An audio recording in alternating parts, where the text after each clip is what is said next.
दोस्तों एक बार फिर से स्वागत है आप सभी का एक और खौफनाक कहानी के साथ। मौत की स्क्रिप्ट लिखकर इंग्लैंड से प्लेन से हरियाणा आया बेटा, 6 दिन रहा अंडरग्राउंड, फिर कर डाला मां का मर्डर। हरियाणा का एक खौफनाक खूनी कांड हिलाकर रख देगा।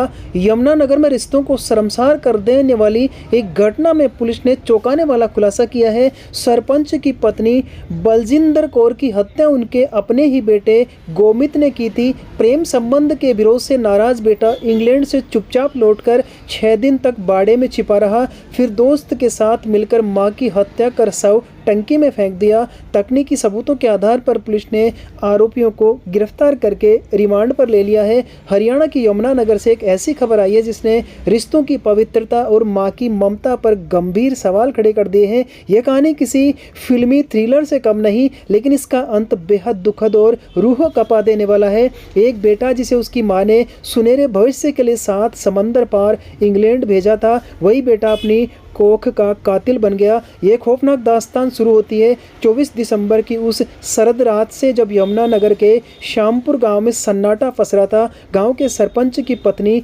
बलजिंदर कौर अपने घर में मृत पाई गई। शुरुआत में उसे एक संदिग्ध मौत माना जा रहा था, लेकिन जिस तरह से उनका शव मिला उसने पुलिस के मन में संदेह पैदा कर दिया। गाँव के सरपंच की पत्नी की मौत का मामला था, इसलिए दबाव और संवेदनशीलता को देखते हुए जाँच तुरंत क्राइम ब्रांच को सौंप दी गई। पुलिस ने जब जांच की परतें उधेड़नी शुरू की तो बलजिंदर कौर के बेटे गोमित राठी का नाम सामने आया। गोमित के बारे में गांव में सबको यही पता था कि वह इंग्लैंड में स्टडी वीजा पर रहकर पढ़ाई कर रहा है और वहां एक स्टोर में नौकरी करता है। लेकिन पुलिस को शक तब हुआ जब उसने पता चला कि माँ और बेटे के बीच रिश्तों में गहरी कड़वाहट थी।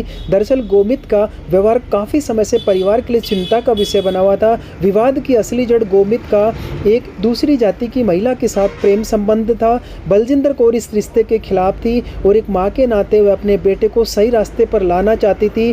घर के होने वाले इन्हीं रोज के झगड़ों से तंग आकर परिवार ने उसे इंग्लैंड भेज दिया था, इस उम्मीद में कि दूर रहकर शायद वह सुधर जाएगा। लेकिन गोमित के मन में सुधार नहीं बल्कि प्रतिशोध की आग जल रही थी। जांच में जो सबसे बड़ा चौंकाने वाला खुलासा हुआ वह यह था कि गोमित राठी 18 दिसंबर को चुपचाप इंग्लैंड से भारत लौट आया था। उसने अपने आने की खबर ना तो अपने पिता को दी और ना ही अपनी मां को। इस खौफनाक साजिश में उसका साथ दिया उसके करीबी दोस्त पंकज ने। गोमित 18 दिसंबर से लेकर 24 दिसंबर तक अपने ही गांव के पशुओं के बाड़े में छिपकर रहा। सोचिए, एक बेटा जो हजारों मील दूर से आया था, वह अपने घर जाने के बजाय 6 दिनों तक गंदगी और जानवरों के बीच सिर्फ इसलिए छिपा रहा ताकि वह अपनी मां की हत्या का सही मौका तलाश सके। इस दौरान पंकज उसे खाना और हर जरूरी जानकारी मुहैया कराता रहा। 24 दिसंबर की रात जब मौका मिला तो गोमित बाड़े से निकला और अपने घर में दाखिल हुआ। वहाँ उसकी मां बलजिंदर कौर अकेली थी। गोमित ने अपनी मां पर हमला कर दिया। उसने अपनी मां के साथ बेरहमी से मारपीट की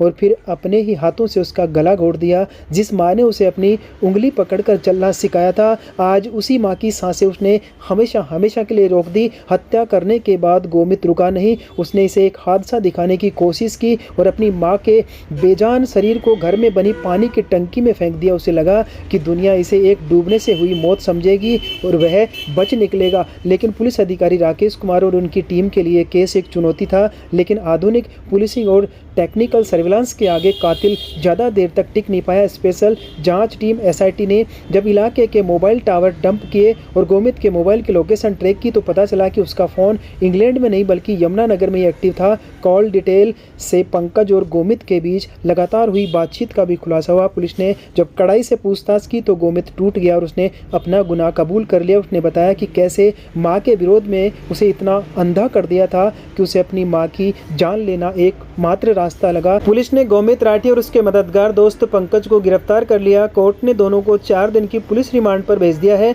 रिमांड के दौरान पुलिस उस हथियार व अन्य साक्ष्यों को बरामद करने की कोशिश कर रही है जो इस कत्ल में इस्तेमाल किए गए थे। फिलहाल पुलिस इस मामले की गहराई से जांच कर रही ताकि अदालत में पुख्ता सबूत पेश किए जा सके और इस कलयुगी बेटे को उसके लिए कड़ी से कड़ी सजा मिल सके। दोस्तों, इस खौफनाक क्राइम स्टोरी पर आप अपनी क्या राय रखते हैं, प्लीज़ हमें कमेंट में जरूर लिखें। हमारे चैनल पर नए हैं तो प्लीज़ चैनल को सब्सक्राइब जरूर करें।